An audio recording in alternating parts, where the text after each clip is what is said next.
오늘 말씀은 히브리서 6장 13절로 해서 20절 말씀까지 보려고 합니다. 히브리서 6장 13절로 해서 20절 말씀입니다. 자, 우리가 먼저 말씀을 같이 읽겠습니다. 하나님이 아브라함에게 약속하실 때에 가리켜 맹세할 자가 자기보다 더 큰 이가 없으므로 자기를 가리켜 맹세하여 가라사대 내가 반드시 너를 복주고 복주며 너를 번성케 하고 번성케 하리라 하셨더니 저가 이같이 오래 참아 약속을 받았느니라. 사람들은 자기보다 더 큰 자를 가리켜 맹세하나니 맹세는 저희 모든 다투는 일의 최후 확정이니라. 하나님은 약속을 기업으로 받는 자들에게 그 뜻이 변치 아니함을 충분히 나타내시려고 그 일에 맹세로 보증하셨나니 이는 하나님이 거짓말을 하실 수 없는 이 두 가지 변치 못할 사실을 인하여 앞에 있는 소망을 얻으려고 피하여 가는 우리로 큰 안위를 받게 하려 하심이라. 우리가 이 소망에 있는 것은 영혼의 닷 같아서 견고하여 휘장 안에 들어가나니 그리로 앞서가신 예수께서 멜기세덱의 반차를 쫓아 영원히 대제사장이 되어 우리를 위하여 들어가셨느니라. 아멘.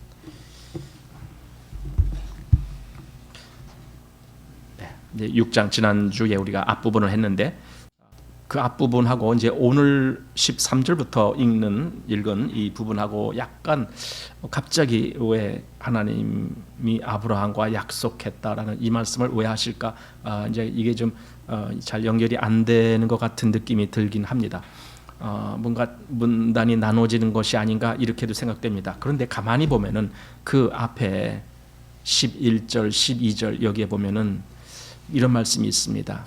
우리가 간절히 원하는 것은 너희 각 사람이 동일한 부지런을 나타내어 끝까지 소망의 풍성함에 이르러. 여기 이제 그런 말이 나옵니다.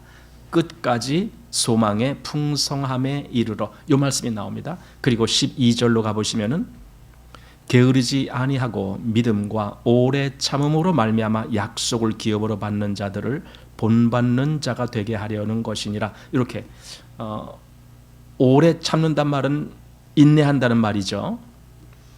여기 약속을 기업으로 받는 자들을 본받는 자가 되게 하려 한다. 여기서 약속을 기업으로 받았다. 즉 기업으로 받았다라는 것은요, 자기 것, 자기 소유로 삼게 된다, 그런 뜻이잖아요. 그러니까 보통 가정에서 기업을 받았다 하면은 아버지의 그 어떤 소유를 이제 아들이 상속하는 거, 그걸 기업을 받는 거라고 말하거든요. 그런 면에서 여기 지금 약속들을 기업으로 받았다는 말은 그 약속이 실제로 자기 것이 되게 됐다, 즉 자기에게서 응하여지게 됐다, 뭐 이런 말씀으로 해석할 수가 있습니다. 그런데 여기서 지금 그 오래 참음으로 말미암아 약속들을 기업으로 받는 자들 했는데 그 중에 한 사람이 누구냐? 아브라함이다, 그 뜻이에요. 그래서 오늘 13절부터 아브라함 이야기가 나온 거예요. 아브라함은 이 오래 참음으로 약속을 기업으로 받은 자다. 대표적인 자가 바로 아브라함이죠. 그래서 믿음의 이야기를 할 때의 성경은 아주 흔하게 아브라함의 예를 듭니다. 우리가 잘 아는 로마서라든가 갈라디아서라든가 이런 데도 보면은 아브라함의 예가 계속 나오죠. 그리고 지금 히브리서에서도 아브라함의 예가 계속 나옵니다. 그 말은 믿음 하면은 아브라함이라는 사람을 생각 안 할 수가 없는 거예요. 성경에서 아브라함은 우리 모든 믿는 자의 조상이 됐기 때문에, 즉 조상이란 말은 한마디로 그가 믿음의 시작이다, 뭐 이런 의미도 되는 거예요. 그래서 이제 믿음의 이야기를 할 때에는 꼭 아브라함의 예를 우리가 먼저 보게 된다라는 뜻입니다. 그래서 그 앞에 바로 오래 참음으로 말미암아 약속을 기업으로 받은 자들 했는데 그 대표적인 사람이 아브라함이니까 오늘 13절에 하나님이 아브라함에게 약속하실 때 이렇게 나오는 겁니다. 이제 하나님이 아브라함에게 약속을 해주셨다는 거예요.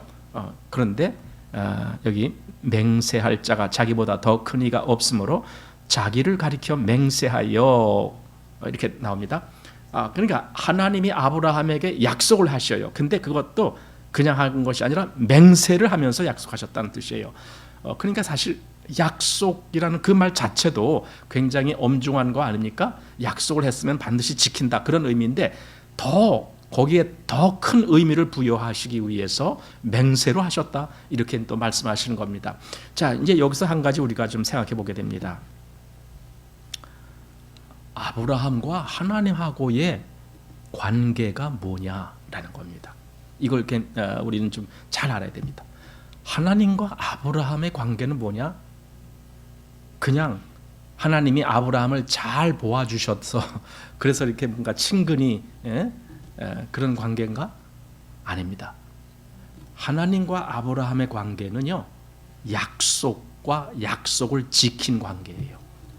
그래서 그 약속을 지킨다라는 표현이 믿는다라고 나오는 거예요. 약속하셨는데 그걸 지킨다라는 것은 그대로 될 줄로 믿는 거예요. 이게 지키는 거거든요. 만약에 믿질 아니하면은 그 약속을 버리는 거예요. 약속 지키는 게 아닌 거예요.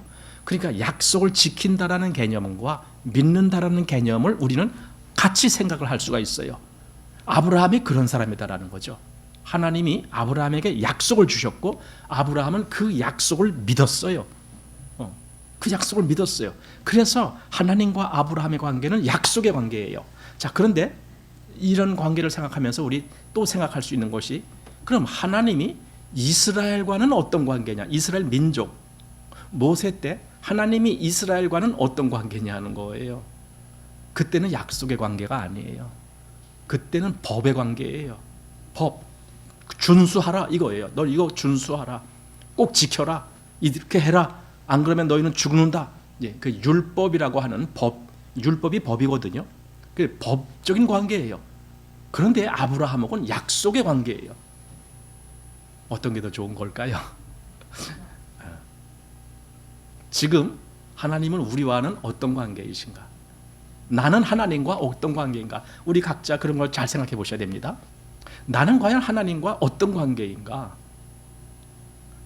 내가 만약에 아브라함처럼 나도 믿음의 사람이다라고 말하려면은 나도 하나님의 약속을 그대로 믿는 사람이라야 되겠죠. 사실 그거거든요. 우리 기독교에서 믿음 이야기를 많이 하지만은요, 믿음이 뭔데요? 하나님이 약속하신 것이 그대로 될 줄로 내가 그렇게 확신하는 거예요. 그게 믿음이거든요. 그러면은 여기 아브라함이 오래 참았다라고 돼 있어. 오래 참아. 나도 오래 참을 수가 있어요. 하나님의 약속을 진짜로 믿고 있으면 그 약속은 반드시 응해진다. 그 시간이 얼마나 걸릴지 모르지만은 반드시 응해진다. 그러므로 나는 그걸 참음으로 기다릴 수가 있어요. 그래서 신앙인들의 그 대표적인 성품 중에 하나가 오래 참음이에요. 오래 참음. 다른 말로 인내, 이렇게 나오죠. 아브라함이 그랬다고요. 아브라함이 가나안 땅에 들어갈 때에 나이가 75세 정도 됐습니다. 근데 그때 창세기 12장에 보면은 하나님이 아브라함에게 말씀하시는 거예요. 내가 이 땅을 너와 내 자손에게 주겠다. 그리고 너로 말미암아 천하 만민이 복을 얻는다. 약속을 했어요. 아니, 아브라함의 자손, 거기는 씨라고 돼 있어. 씨. 아브라함의 씨가, 지금 아브라함은 없어요. 현재 자식이 하나도 없어요. 그런데 내 씨 얘기를 해주고 그가 이 땅을 차지한다라고 얘기해주고 그렇게 했어요. 그런데 그것이 얼마나 있다가 성취가 됐습니까?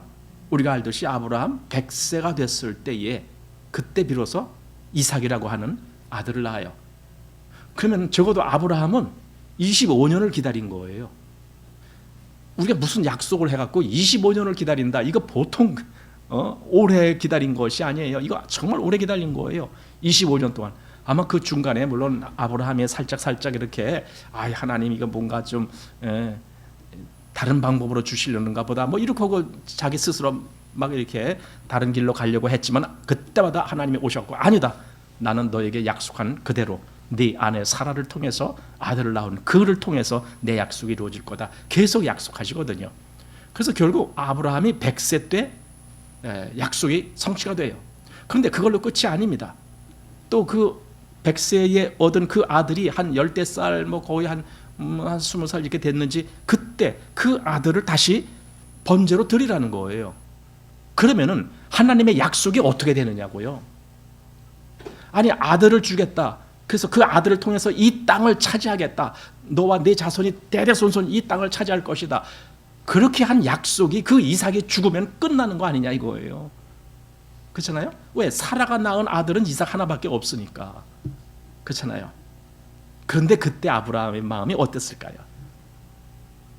아브라함은 적어도 25년 동안을 기다리면서 하나님의 약속이 응해지는 체험을 했어요.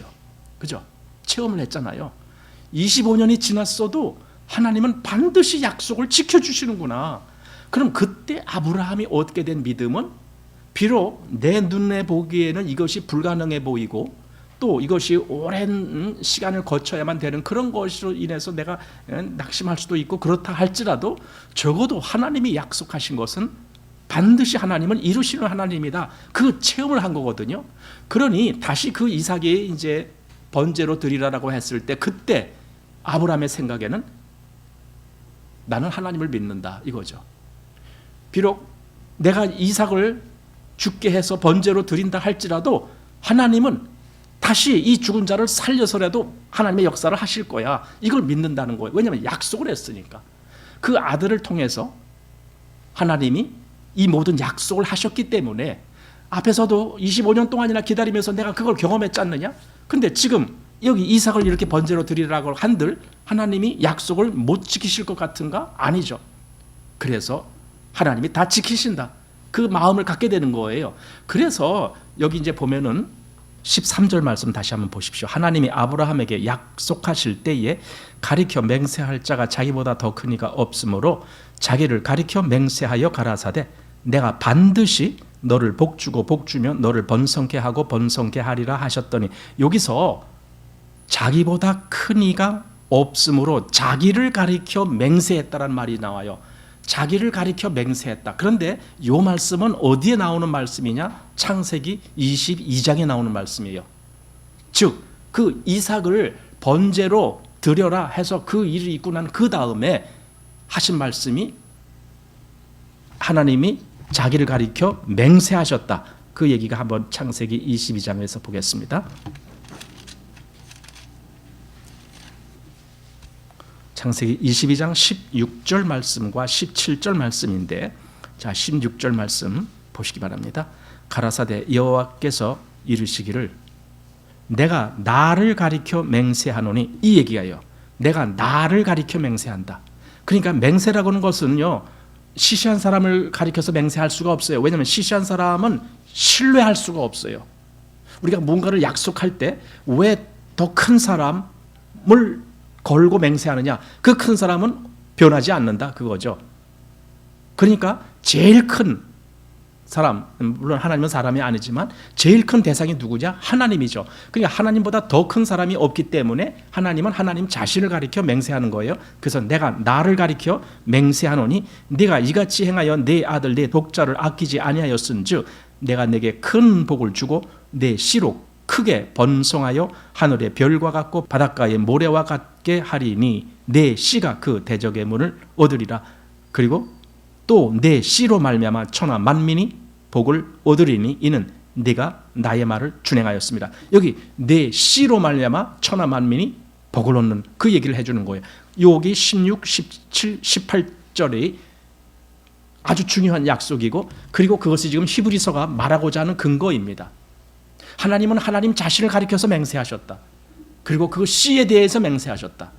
이 얘기입니다. 그래서 천하가 복을 얻을 수 있는 그 길은 그 씨에 대한 맹세다. 이겁니다. 자, 근데 이렇게 약속을 했기 때문에 그 약속을 아브라함은 그걸 받아들였다는 거예요. 자, 다시 오늘 본문을 보십시오.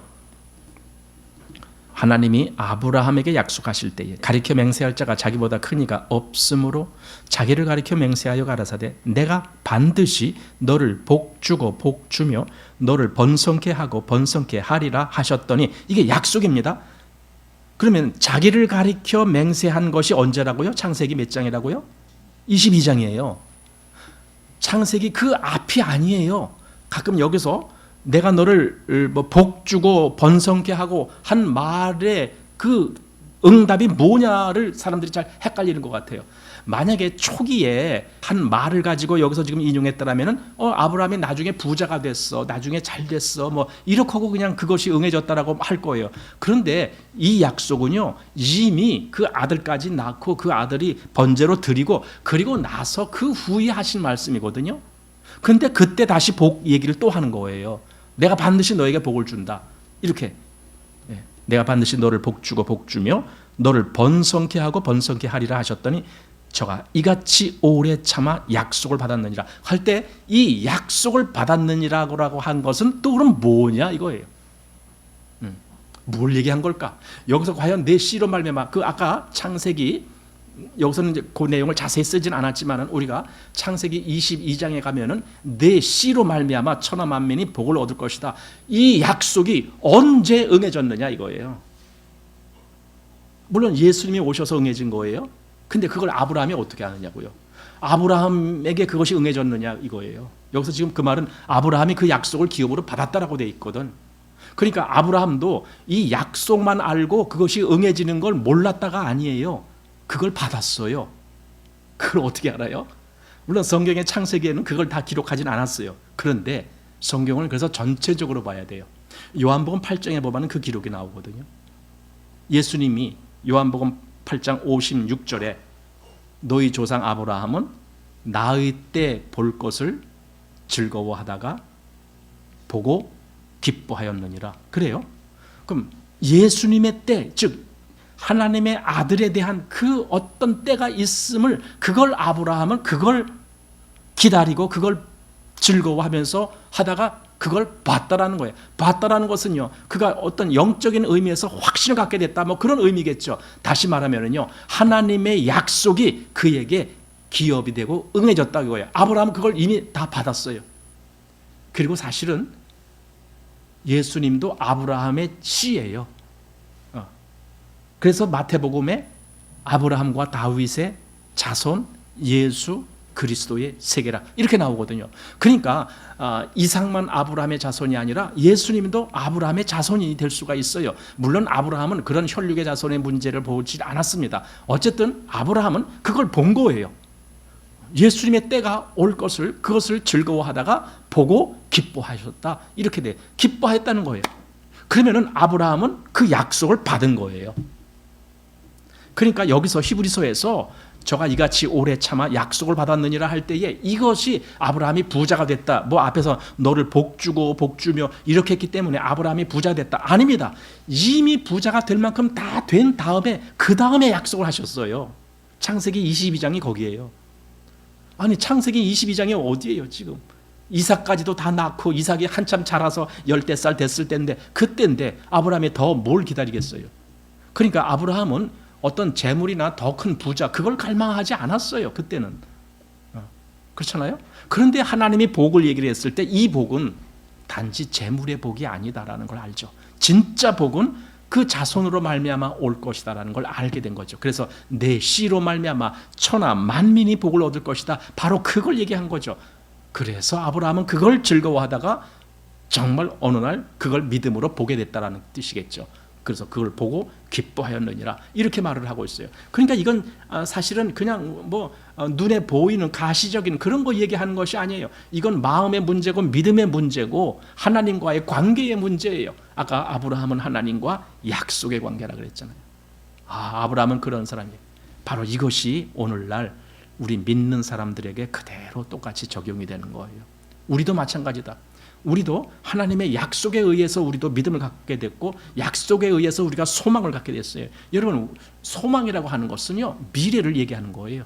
지금 당장 내 발 앞에 떨어지지 않았지만은 미래에 대한 하나님의 약속이 있을 때 나는 그걸 믿느냐 이거예요. 아브라함은 믿었어요. 혈육의 자식도 25년 동안이나 기다렸어요. 그걸 포기하지 않고 기다렸어요. 그 후에도 계속 심지어는 그 아들이 어느 날 번제로 드려야 되는 그런 아주 그 아들을 죽여야 되는 그 순간에도 아브라함은 믿었어요. 하나님의 약속은 깨지지 않는다는 걸.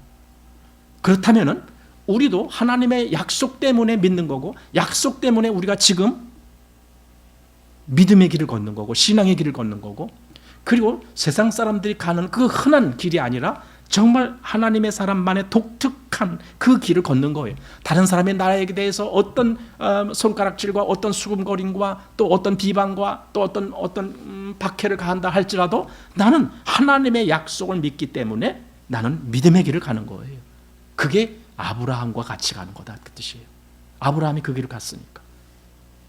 이게 사실은 히브리서가 말하고자 하는 핵심이 히브리서 전체가 그걸 얘기하려고 하는 거예요. 우리가 믿음의 길을 가는 거다. 어떻게? 아브라함처럼 오래 참고 기다리면서 그 약속을 기업으로 받는 자가 되는 거다. 이 얘기를 하는 것이 히브리서 전체거든요. 근데 오늘 그 얘기를 이렇게 좀 축약을 해서 이렇게 보게 되는 겁니다.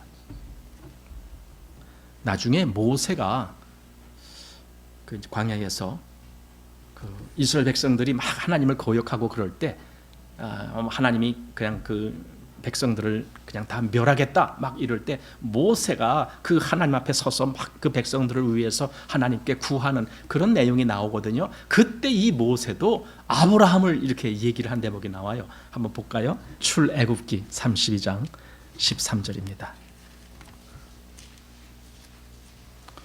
자, 출애굽기 32장 13절. 주의 종 아브라함과 이삭과 이스라엘을 기억하소서. 주께서 주를 가리켜 그들에게 맹세하여 이르시기를 내가 너희 자손을 하늘의 별처럼 많게 하고 나의 허락한 이 온 땅을 너희 자손에게 주어 영영한 기업이 되게 하리라 하셨나이다. 그렇게 약속했습니다. 하나님 이미 우리 조상 아브라함, 이삭, 야곱에게 하나님이 그렇게 약속하셨습니다. 그러니 지금 이 백성을 멸하시면 안 됩니다. 왜? 그럼 하나님의 약속이 깨지는 거 아닙니까? 지금 그거예요. 모세가 기도한 것이.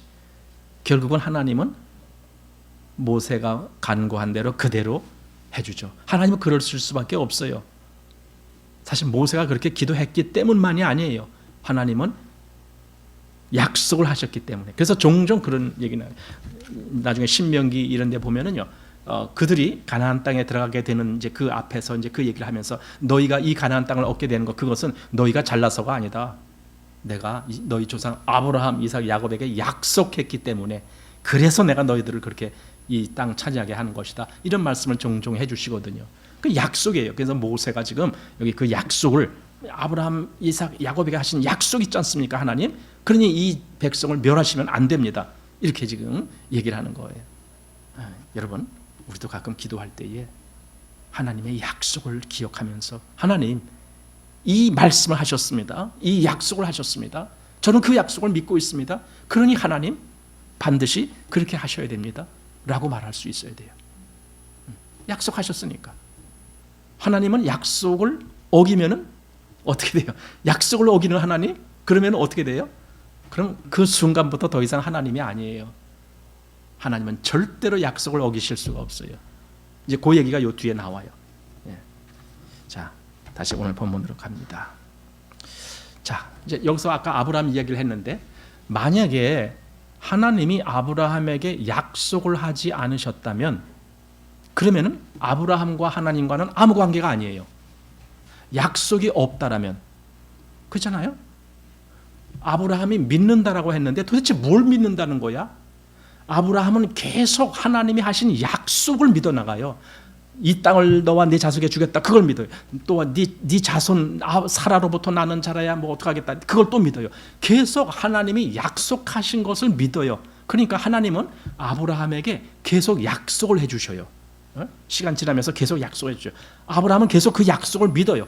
그렇기 때문에 22장에 가서도 그 아들이 비록 죽는다 할지라도 하나님이 그를 살리실 것을 그걸 믿는 거예요. 그 얘기가 여기 히브리서에 나오죠. 히브리서 11장 18절 말씀 보시기 바랍니다. 저에게 이미 말씀하시기를 네 자손이라 칭할 자는 이삭으로 말미암으리라 하셨으니 저가 하나님이 능히 죽은 자 가운데서 다시 살리실 줄로 생각한지라 비유컨대 죽은 자 가운데서 도로 받은 것이니라. 이렇게 그러니까 아브라함은요 이게 지금 믿음으로 이 얘기가 믿음으로 아브라함은 하면서 계속 나온 얘기거든요. 아브라함은 그렇게 믿는 거예요. 죽은 자 가운데서도 다시 살리실 거야. 사실은요 그것이 어디서 더 크게 응해지느냐, 예수님께서 더 크게 응해지는 거거든요. 예수님이 죽은 자 가운데서 다시 살아나는 거예요. 근데 그 예표가 이삭이에요. 이삭이 번제로 드려진다라고 할 때에 아브라함의 마음에는 진짜 이삭이 죽는 걸 그걸 생각하는 거죠. 진짜 죽었다. 그런데 그렇다 할지라도 하나님은 다시 살릴 거야. 왜냐하면은 뭐가 있어서? 약속이 있으니까. 그 이삭을 통해서 하나님이 이렇게 하실 그 약속을 있으니까 지금 이 현장에서 이삭이 죽는다 할지라도 하나님은 다시 살려서라도 약속을 성취하실 거야. 이 믿음이 있는 거예요. 그래서 죽은 자 가운데서 다시 산다라는 믿음이 있는데 그것이 결국은 그대로 나중에 예수님한테서 더 크게 응해지면서 온 세상 사람들이 그 예수님을 그렇게 믿을 수 있게 되는 거죠. 그리고 거기에는 하나님의 약속이 있었다라는 걸 믿게 되는 거죠. 우리 믿음도 똑같습니다. 이런 약속에 근거한 믿음이라 해야 됩니다. 난 오늘날 믿음이라고 말할 때 믿음의 실체가 뭔지를 정확히 모르는 사람들에 대해서 많이 보게 됩니다. 믿음의 정확한 대상이 뭐냐? 자기 열심을 믿음이라고 생각해요. 자기 열심. 내 열심이 믿음이 아닙니다. 보세요. 아브라함을 보잖아요. 우리가 아브라함이 무슨 열심을 냈어요? 성경에서 보십시오. 아브라함이 무슨 열심을 냈어요? 열심 낸 거 하나도 없어요. 아브라함이 무슨 열심을 냈어요? 열심히 교회 다녔습니까? 열심히 전도했습니까? 뭐 열심히 뭐 했습니까? 뭐 했어요 아브라함이? 하나도 없어요. 그럼 믿음이라는 게 뭔데요? 믿음은요 그렇게 열심을 내는 것이 아니라 하나님을 신뢰하는 거예요. 하나님이 약속하셨으니까 그렇게 하실 것이다 하고 그렇게 믿는 거예요. 그러면은 그냥 그 믿음은 흔들리지 않고 그냥 잠자면서도 내가 믿을 수 있어요. 물론 믿기 때문에 우리는 또 열심을 내야 하는 일이 생겨나요. 하지만 그것이 믿음은 아니에요. 믿음은 이미 내 마음속에 있어 시작이 된 거죠. 그래서 내가 뭘 해야 될지도 결정이 되는 거죠. 그것이 이제 아브라함의 경우다라는 것을 얘기하게 됩니다. 자, 다시 오늘 본문 6장. 아까 제가 그랬죠. 그 약속을 받았느니라 15절에 그랬어요. 저가 이같이 오래 참아 약속을 받았느냐. 그래서 무슨 약속을 받았느냐 했을 때 더 중요한 것은 그가 이미 하나님의 이 큰 약속이 이루어질 것을 미리 보았다라는 거죠. 미리 보았다. 그래서 여기서 지금 히브리서 말하는 거 그겁니다. 만약에 아브라함이 약속을 믿었기 때문에 그 오랜 기간을 참았다라는 거 한다면 우리도 하나님의 약속을 믿고 있다면 우리도 참을 수 있다. 그 얘기예요. 마음이 조급한 사람은요 조금 기다리다가 뭐가 안 되면은요 그냥 바로 이렇게 잊질 못해요. 그냥 안달을 해요. 약속을 믿질 못하기 때문에 그래요. 근데 약속을 믿는 사람은요 바람이 불어오든 뭘 하든 그냥 그 자리에 그대로 뻗당기고 있어요. 이게 약속을 믿는 사람이에요. 그래서 여기 오래 참는다, 참을 수 있다는 아브라함이 바로 오래 참음으로 말미암아 약속을 기업으로 받는 자들을 본받는다 할 때 그 약속을 기업으로 받는 자가 됐다. 히브리서 11장의 그 믿음의 장이라고 우리가 보통 말하는 그 11장에 여기 보면은 중간에 그렇게 나오고 있습니다. 11장 13절 말씀 보십시오. 이 사람들은 믿음을 따라 죽었으며 약속을 받지 못하였으되 그것들을 멀리서 보고 환영하며 또 땅에서는 외국인과 나그네로라 증거하였으니. 자, 여기 이 사람들은 하면서 그 앞에 뭐가 나왔냐? 아브라함, 이삭, 또 사라 뭐 이런 사람들이 나온 거예요. 그 앞에.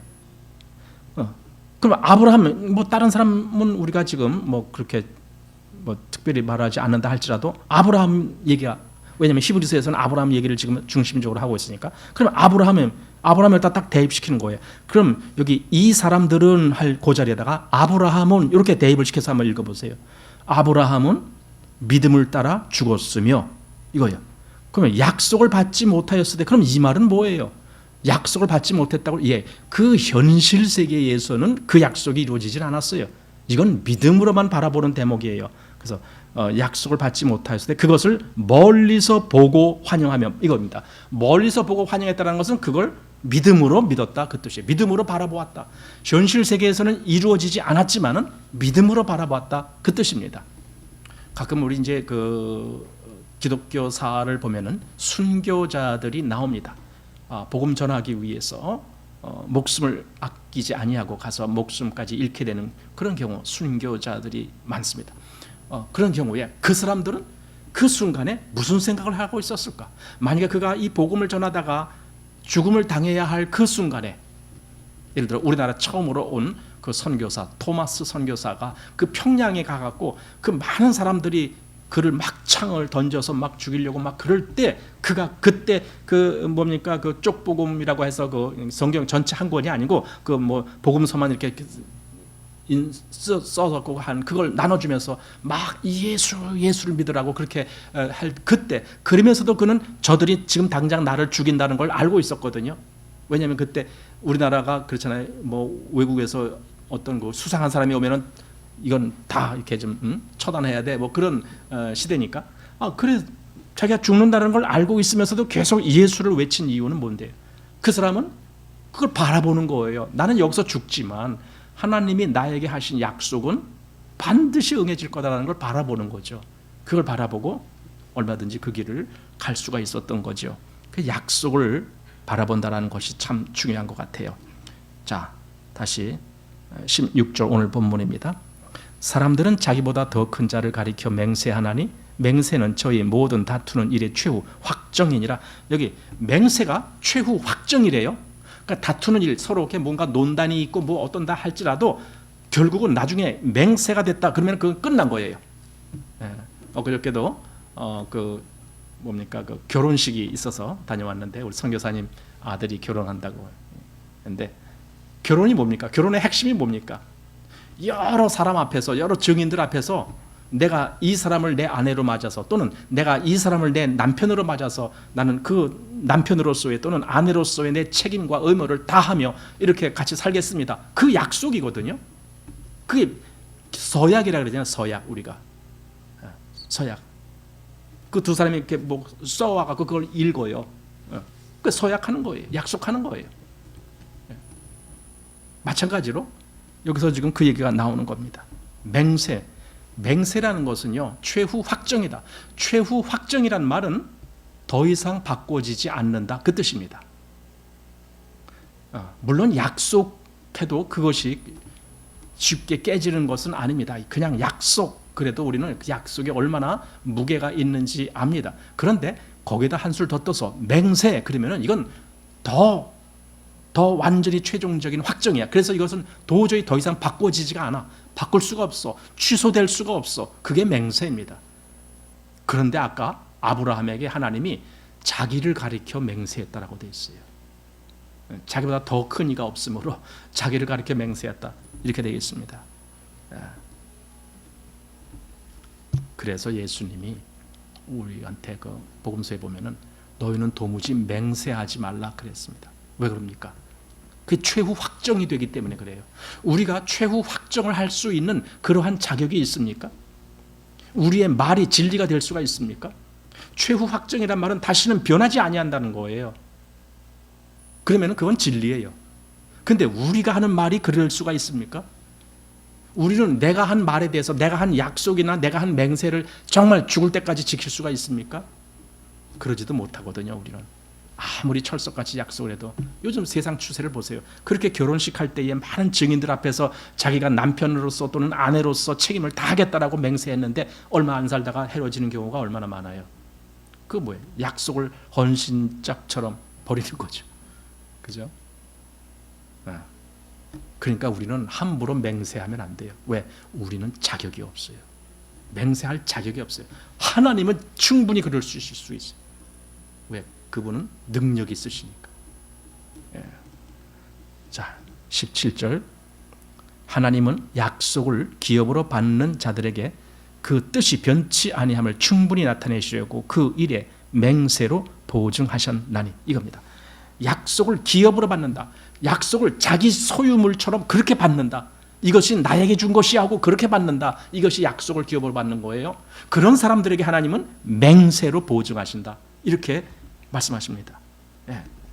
맹세로 보증해요. 그러니까 하나님은 내가 하나님의 약속을 받을 때에 그 약속한 것을 아주 더 확실히 하시기 위해서 맹세로 보증을 하신다. 그러니까 그 약속은 도저히 깨어질 수가 없는 약속이다. 도저히 바뀌어질 수가 없는 약속이다. 하나님이 나에게 한번 하신 약속은 그거는 정말 하나님이 명예를 걸고 지키시는 것이다. 왜? 맹세를 하셨으니까. 정말 하나님이 나를 영원한 사망 가운데 있는 나를 건지실까? 당연히 건지. 왜? 약속하셨으니까. 나를 영원한 지옥의 심판에서 건지실까? 당연히 건지시죠. 약속하셨으니까. 내게 하신 그 모든 약속, 그것뿐만 아니라 지금 내가 이 땅에 살아갈 때에, 내가 믿음으로 살아갈 때에 하나님이 나를 어떻게 지키시며 어떻게 보호하시며 어떻게 나를 이끌어 가시며 어떻게 나로 하여금 그 위를 바라보게 하시는지, 이 모든 일에 하나님은 다 약속이 있거든요. 그럼 진짜 하나님이 그렇게 하시는 거예요. 그래서 우리가 정말 필요한 것은요, 믿음이에요. 하나님의 이 많은 약속을 내가 진짜로 믿고 있는가?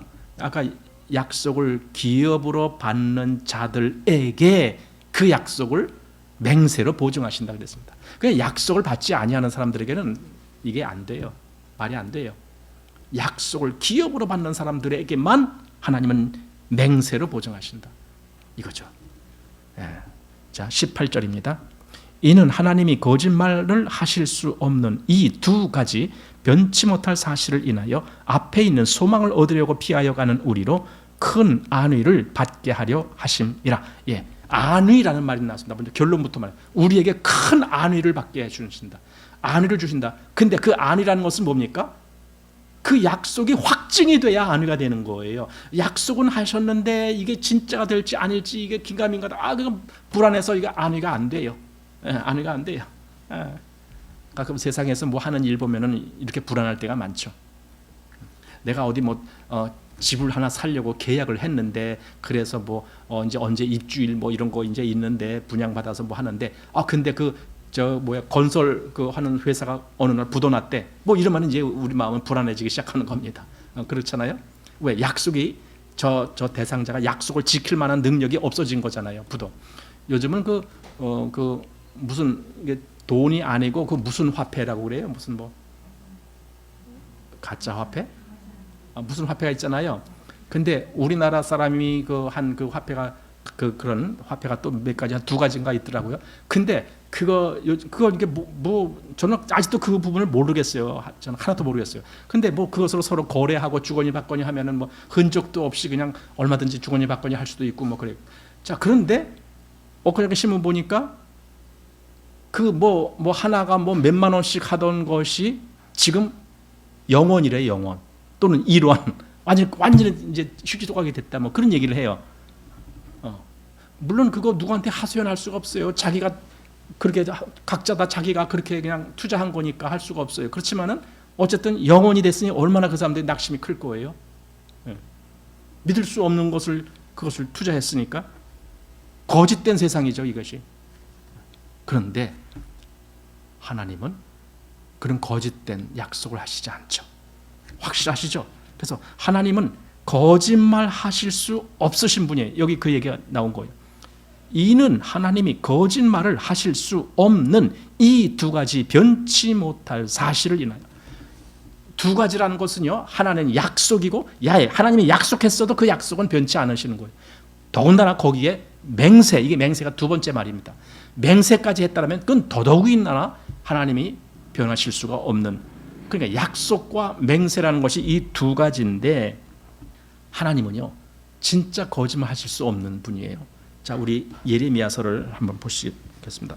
예레미야 33장 한번 보시겠습니다. 예레미야 33장 20절 말씀입니다. 예레미야 33장 20절. 나 여호와가 이같이 말하노라. 너희가 능히 낮에 대한 나의 약정과 밤에 대한 나의 약정을 파하여 주야로 그 때를 잃게 할 수 있을진데, 내 종 다윗에게 세운 나의 언약도 파하여 그로 그 위에 앉아 다스릴 아들이 없게 할 수 있겠으며. 자, 이 말씀이 뭐냐면, 하나님이 다윗에게 약속했잖아요.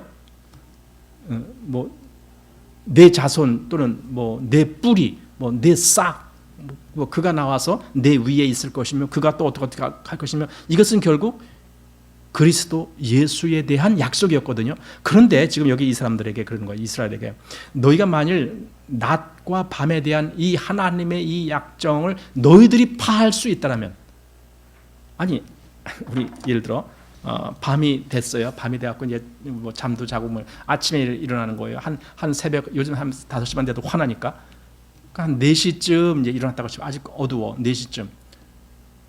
조금 있으면 아침이 오겠지. 기다리고 있어요. 1시간이 지나고 2시간이 지나고 5시간이 지났는데도 환해지지가 않아. 이게 뭐야? 해가 안 뜨는 거야. 어느 날 그런 날이 온다라면 그런 날은 올 수가 없겠죠. 정말 우리는 아침에 기가 막히게 그 제 시간, 정해진 시간에 해가 뜨는 걸 우리는 날마다 느끼고 있잖아요. 그걸 만약에 바꿀 수 있다라면은, 만약에 그렇다면은 내가 다윗에게 한 약속도 그것도 바꿀 수 있겠다, 그 뜻이에요. 그건 다시 말해서 불가능하다 이거죠. 내가 다윗에게 한번 약속한 이 약속은 절대로 깨지지 않는, 변할 수 없는 그런 약속이다 이거죠. 자, 그리고 우리가 또 디모데 후서에서도 한번 보시겠습니다.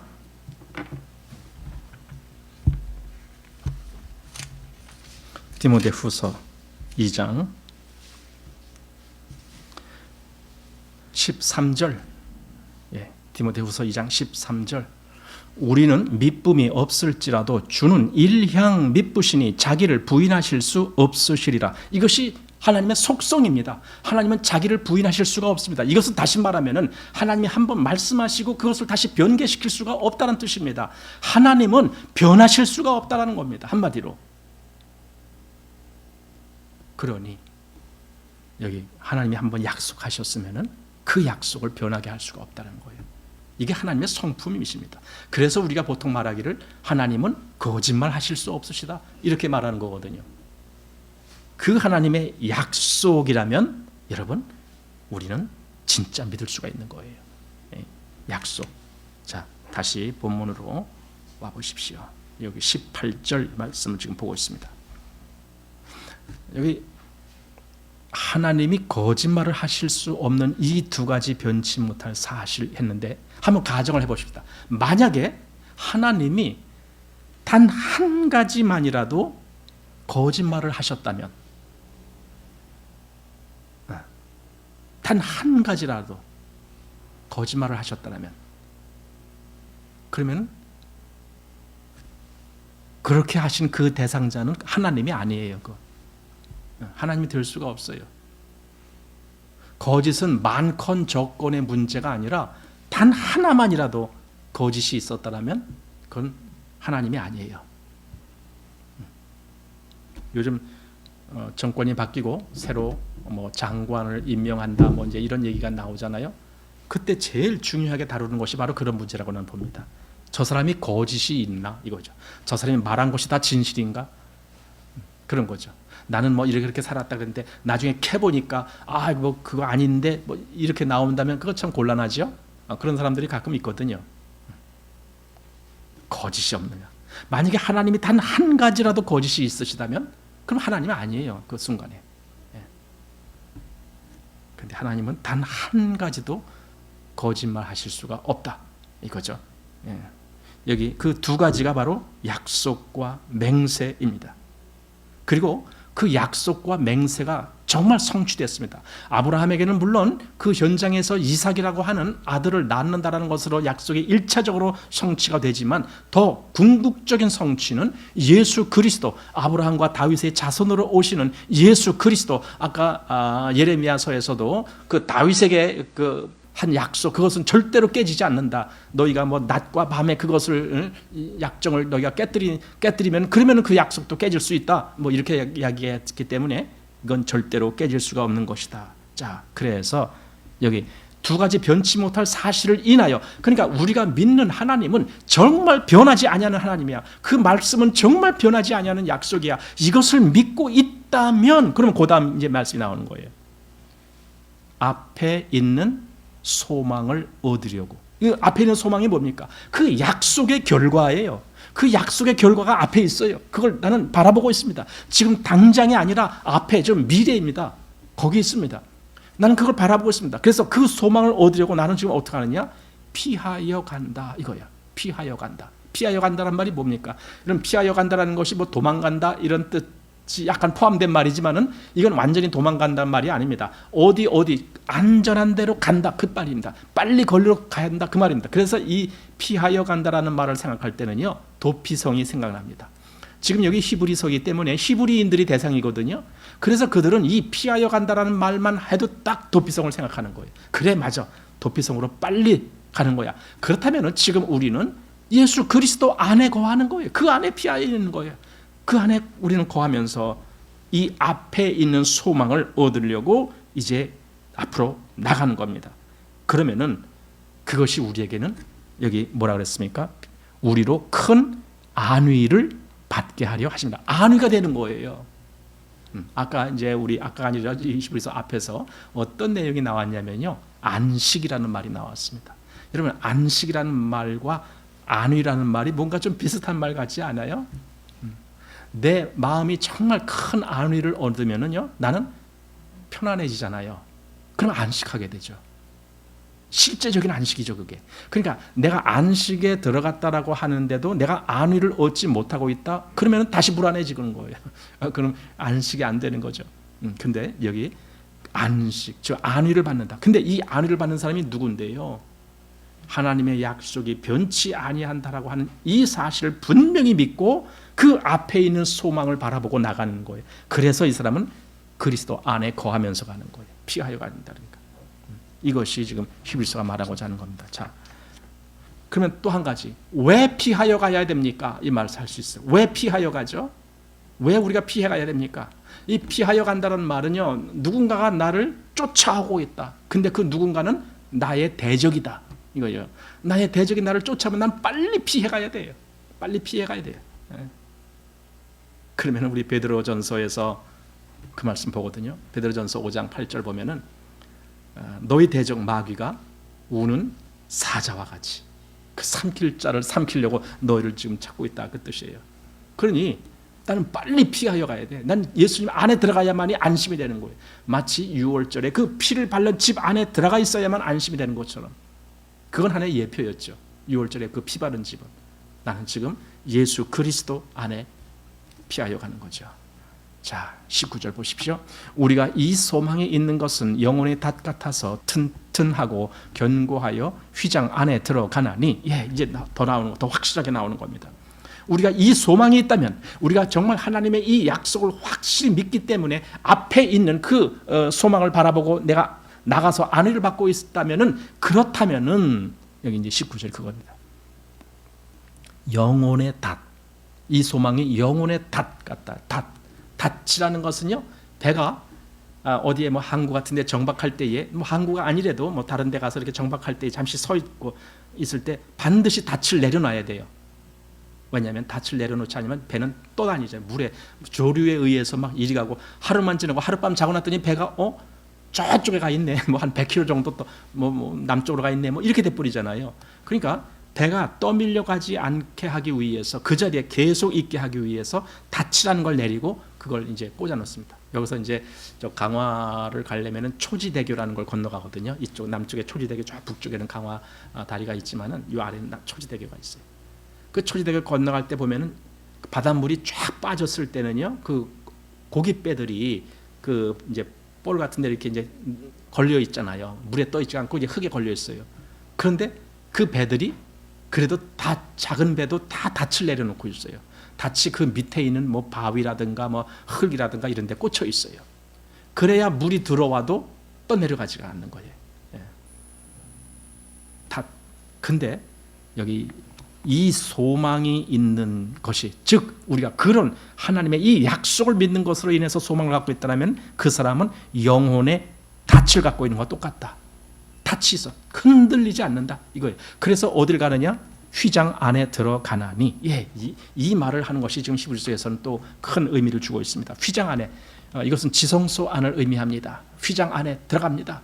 그 들어간다는 것은 하나님과 가까이 있다는 뜻입니다. 아주 하나님과 아주 친밀하게 있다는 뜻입니다. 하나님께 가까이 가는 거예요. 가까이 가는 거예요. 자, 요 얘기를 7장에서 미리 한번 좀 보겠습니다. 7장 19절 말씀입니다. 여기 보면은 율법은 아무것도 온전케 못할지라 이에 더 좋은 소망이 생기니, 소망이란 말이 또 나왔습니다. 이 더 좋은 소망이 생기니 이것으로 우리가 하나님께 가까이 가느니라. 가까이 가느니라. 아까 여기 6장 19절에는 휘장 안에 들어가나니 이렇게 됐습니다. 하나님께 가까이 나가는 겁니다. 바로 그겁니다.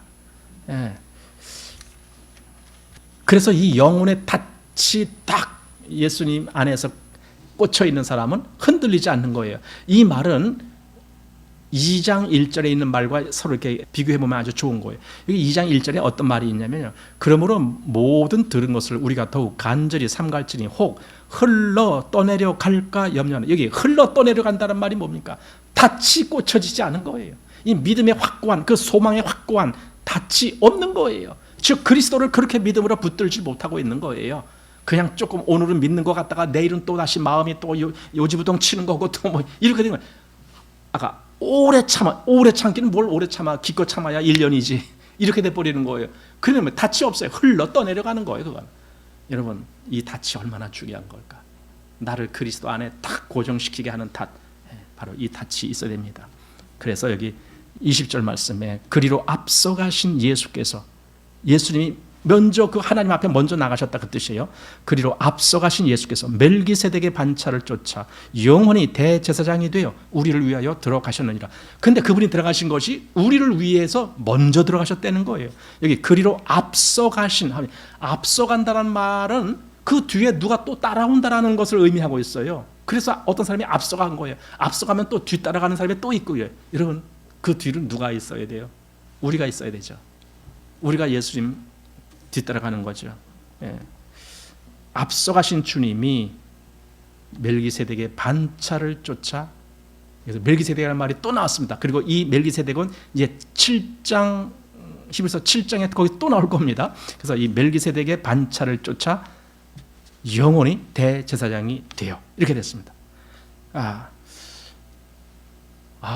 예수님이 그렇게 멜기세덱의 반차를 쫓아서 대제사장이 됐구나. 사실 이 말이 여기 히브리서 앞에 5장 10절 말씀에 보면은요, 거기 하나님께 멜기세덱의 반차를 쫓은 대제사장이라 칭함을 받았느니라 하고, 그리고는 11절부터 뭔가 다른 주제가 나온 것이 계속 여기 나온 거고, 그리고 다시 20절에 와서 다시 그 멜기세덱의 반차 얘기가 다시 나온 거예요. 그러면 그 사이에 있는 말은 뭔가, 지금 이 히브리서를 받는 그들의 믿음이 조금 이렇게 좀 흔들리고 또 말씀을 받을 만한 그런 충분한 역량이 되지 못했기 때문에 더 부대 설명을 해준 거예요. 이게 믿음이라는 것은 이런 거다. 믿음이라는 것은 하나님의 약속을 기업으로 받는 것이다. 그랬을 때 하나님은 변치 아니하는 하나님이시기 때문에 아브라함에게도 맹세로 보증하셨지 않느냐. 그러면 우리에게도 똑같다. 하나님이 우리에게도 맹세하시고 우리에게도 보증으로 확실하게 하실 것을 약속하신 것이다. 이렇게 하면서 그 믿음을 확고히 한 다음에 다시 아까 그 앞에서 말하다가 끊친 멜기세덱 얘기를 다시 이어져 나가는 거예요. 지금 히브리서 여기 20절이. 자, 그런데 이제 그걸 그렇게 보면서 우리가 이 말씀을 보면서 우리 그 시편을 한번 좀 같이 보시면 좋을 것 같아요. 시편에 바로 이런 내용이 같이 있다라는 것을 여기 지금 히브리서 6장 19절에 있는 내용처럼 한번 마지막으로 시편 91편을 한번 우리가 같이 보길 원합니다. 제가 좀 읽겠습니다. 아까 그 영혼의 닻을 내려서 아주 든든한 사람 그 생각을 하면서 이 시를 한번 보시겠습니다. 지존자의 은밀한 곳에 거하는 자는 전능하신 자의 그늘 아래 거하리로다. 내가 여호와를 가리켜 말하기를 저는 나의 피난처요 나의 요새요 나의 의뢰하는 하나님이라 하리니 이는 저가 너를 새 사냥꾼의 올무에서와 극한 연병에서 건지실 것이미로다. 저가 너를 그 깃으로 덮으시리니 네가 그 날개 아래 피하리로다. 그의 진실함은 방패와 손방패가 되나니 너는 밤에 놀램과 낮에 흐르는 살과 흑암 중에 행하는 연병과 백주에 황폐케 하는 파멸을 두려워 아니하리로다. 천인이 내 곁에서 만인이 내 우편에서 엎드러지나 이 재앙이 내게 가까이 못하리로다. 지존자의 은밀한 곳에 거하는 자는 이 모든 재앙에서 건짐을 받는다. 왜? 그리스도 안에 거하기 때문에, 거기에 영혼의 닻을 내리고 있기 때문에. 그래서 그는 하나님의 이 약속 또 맹세로 보증하신 그 약속으로 인해서 앞에 있는 소망을 향해서 나가는 그런 사람이다 라고 지금 이 히브리서는 우리에게 말해주는데, 여러분 그걸 보면서 제일 중요한 것은 하나님 맞습니다. 거기서 말한 정말 그 앞에 있는 소망을 향해서 나가는 사람이 바로 저입니다. 제가 그러고 있습니다. 지금 이렇게 말할 수가 있어야 됩니다. 그러실 수가 있겠죠. 나는 누가 뭐래도 주님께 닻을 내리고 있습니다. 거기에 주님 안에 난 피하여 있습니다. 그리고 거기서 요동치 않는 그런 확실한 가운데 주님을 바라보고 주님과 함께 그 나라를 가고 있습니다 라고 그렇게 말을 할 수 있어야 되겠습니다. 자, 오늘 여기까지 해서 6장 마치겠습니다.